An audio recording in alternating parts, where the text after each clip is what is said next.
नमस्कार, वंदे मातरम। आप जुड़े हैं न्यूज़ 18 के डिजिटल प्लेटफॉर्म से और मैं हूं सत्यम ठाकुर।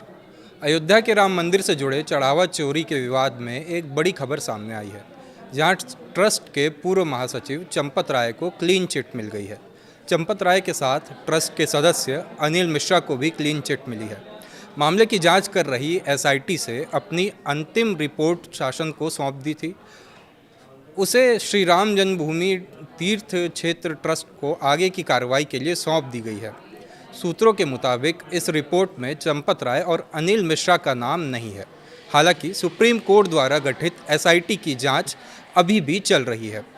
सूत्रों के मुताबिक एसआईटी रिपोर्ट में कुल 8 लोगों के नाम शामिल हैं, जिनको पहले ही गिरफ्तार किया जा चुका है। दान चोरी मामले के उजागर होने के बाद से ही चंपत राय और अनिल मिश्रा की भूमिका पर सवाल उठ रहे थे। आरोपों के चलते ही दोनों ने ही ट्रस्ट में अपने पदों से इस्तीफा दे दिया था। अब एसआईटी रिपोर्ट में दोनों को क्लीन चिट मिल गई है, यानी कि जांच एजेंसी ने ये साफ कर दिया है कि चंपत राय और अनिल मिश्रा की चंदा चोरी मामले में कोई भूमिका नहीं है। बता दें कि ये रिपोर्ट उस एसआईटी की है जिसका गठन यूपी की योगी आदित्यनाथ सरकार ने किया था। सुप्रीम कोर्ट की निगरानी में बनाई गई दूसरी एसआईटी अब भी मामले की जांच कर रही है। हालांकि इस रिपोर्ट में अविनाश शुक्ला, अनुकल्प मिश्रा, लवकुश मिश्रा, मनीष कुमार यादव, करुणेश पांडे, रमाशंकर मिश्रा, सुभाष श्रीवास्तव और रमाशंकर यादव उर्फ टिन्नू को आरोपी माना गया है। बता दें, चंपत राय और अनिल मिश्रा ने इस मामले की जांच शुरू होने के बाद अपने पदों से इस्तीफा दे दिया था। ट्रस्ट की बैठक में दोनों ने अपने इस्तीफा भिजवा दिया था। चंपत राय ने कहा था कि वे अयोध्या में 4 महीने की चातुर्मास साधना करेंगे। लेकिन इन सब के बीच जो सबसे बड़ा सवाल है वो ये है कि आखिर क्यों चंपत राय पर उंगलियां उठ रही हैं। देखिए, जब मामला खुला तो अयोध्या निवासियों के कई बयान सामने आए। कुछ सवाल कर रहे थे कि मंदिर परिसर के दान पात्र के पैसे गिनने वालों की नियुक्ति कैसे हुई और इसमें कोई सावधानी बरती भी गई या नहीं। वहीं कुछ बताते हैं कि भर्तियों के लिए कभी कोई विज्ञापन जारी ही नहीं किया गया था। चंपत राय, गोपाल राव या किसी अन्य ट्रस्टी के करीबी लोगों को सीधे बुलाकर नौकरी दे दी गई थी। बताया जाता है कि टिन्नू यादव, जो इस केस का आरोपी है, पहले चंपत राय का ड्राइवर हुआ करता था। वो कभी साइकिल चलाता था, बाद में ऑटो चलाने लगा। सूत्रों के मुताबिक आज उसके पास करोड़ों की संपत्ति है। इधर एक और आरोपी अनुकल्प मिश्रा के भी चंपत राय से काफ़ी करीबी संबंध बताए जाते हैं। वहीं कुछ दावे ये भी कहते हैं कि अनुकल्प मिश्रा बजरंग दल, जो कि विहिप की ही एक इकाई है, उसका सक्रिय कार्यकर्ता और आरएसएस की शाखा का भागीदार भी है। लेकिन चंपत राय और अनिल मिश्रा को क्लीन चिट मिलना अपने आप में इन सभी आरोपों को पहली नज़र में ही खारिज करके दिखता है।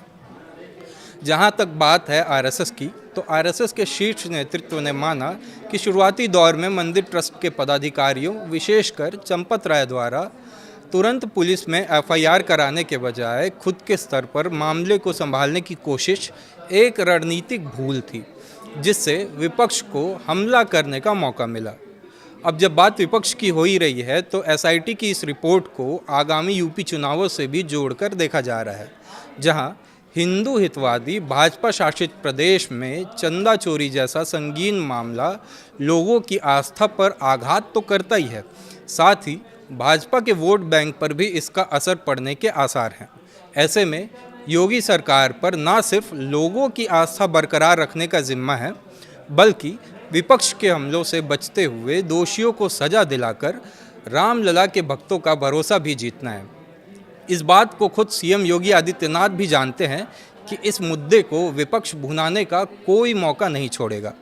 बीते शुक्रवार को जब वे कार्यक्रम में शामिल होने अयोध्या पहुंचे थे, तो सीएम योगी आदित्यनाथ ने राम मंदिर चढ़ावा चोरी पर विपक्ष के आरोपों पर जवाब दिया।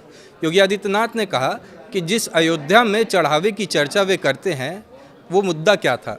राम मंदिर जन्मभूमि चढ़ावा चोरी से संबंधित एक प्रकरण सामने आया। राम जन्मभूमि तीर्थ क्षेत्र न्यास ने इसके लिए सिफारिश की, एसआईटी बनी, एसआईटी के अनुसार कार्रवाई हुई, कार्रवाई चल भी रही है। उसका नाम चंदा चोरी के साथ जोड़ा गया, यानी कि वे बता रहे थे कि जिस आरोपी का नाम चंदा चोरी के साथ जोड़ा गया वहाँ मामला कहाँ तक पहुँचा और वो आरोपी यानी वो अपराधी उसके खिलाफ कार्रवाई भी हुई है। दूध का दूध पानी का पानी ये पहले दिन से कहा जा रहा है और उसके अनुरूप इस कार्रवाई को करने के लिए सरकार भी और तीर्थ क्षेत्र के ट्रस्ट भी पूरी तरह से कृत संकल्पित हैं। इसमें कोई संदेह किसी को नहीं होना चाहिए। सीएम योगी के एक और बयान को हमें याद करना चाहिए। जब जांच चल रही थी तो जून 2026 में रुदौली के दौरे पर उन्होंने कहा था कि मैं आश्वस्त कर सकता हूं कि एसआईटी का जांच दूध का दूध और पानी का पानी करके रहेगी। कोई अनर्गल टिप्पणी ना करे जो राम भक्तों की भावनाओं को आहत करे। अगर किसी के पास ज़रूरी दस्तावेज़ या सबूत हैं तो एसआईटी को उसे सौंप देना चाहिए। उन्होंने विपक्ष यानी सपा और कांग्रेस पर भी निशाना साधा कि जो पहले राम भक्तों पर गोली चलवा चुके या राम के अस्तित्व पर सवाल उठा चुके हैं वे अब उपदेश दे रहे हैं। तो कुल मिलाकर राम मंदिर आंदोलन के लंबे राजनीतिक इतिहास के बाद जब रामलला की प्राण प्रतिष्ठा हुई तब राम मंदिर को बीजेपी की सबसे बड़ी उपलब्धियों में गिना गया था। ऐसे में मंदिर के चढ़ावे से जुड़ा कोई भी विवाद राजनीतिक और संवेदनशील तौर पर होना स्वाभाविक है। अगर लोगों के बीच ये धारणा बनती है कि बड़े पदों पर बैठे लोगों को बचाया जा रहा है और केवल निचले स्तर के लोगों पर कार्रवाई हो रही है तो विपक्ष इसे बड़ा राजनीतिक मुद्दा बना सकता है। इसलिए इस वक्त सबसे संतुलित निष्कर्ष यही है कि चंपत राय और अनिल मिश्रा को लेकर आरोपों और जांच के निष्कर्ष को अलग अलग देखा जाना चाहिए और सिर्फ क्लीन चिट मिल जाने से पूरे विवाद में उठे बाकी सवालों को ख़त्म मान लेना भी अपने आप में गलत होगा, क्योंकि मामला सिर्फ दो लोगों का नहीं है। मामला राम मंदिर में चढ़ने वाले करोड़ों श्रद्धालुओं के विश्वास का है और आने वाले समय में इस केस की जांच और उसकी रिपोर्ट जिस तरह सामने आती है उसका सिर्फ कानूनी प्रक्रिया पर नहीं बल्कि अयोध्या राम मंदिर और उत्तर प्रदेश की राजनीति पर भी असर पड़ सकता है। आपका एसआईटी की रिपोर्ट पर क्या कहना है, क्या राय है, हमें कमेंट बॉक्स में ज़रूर बताएं और ऐसे ही वीडियोस के लिए हमारे चैनल को सब्सक्राइब करें। धन्यवाद।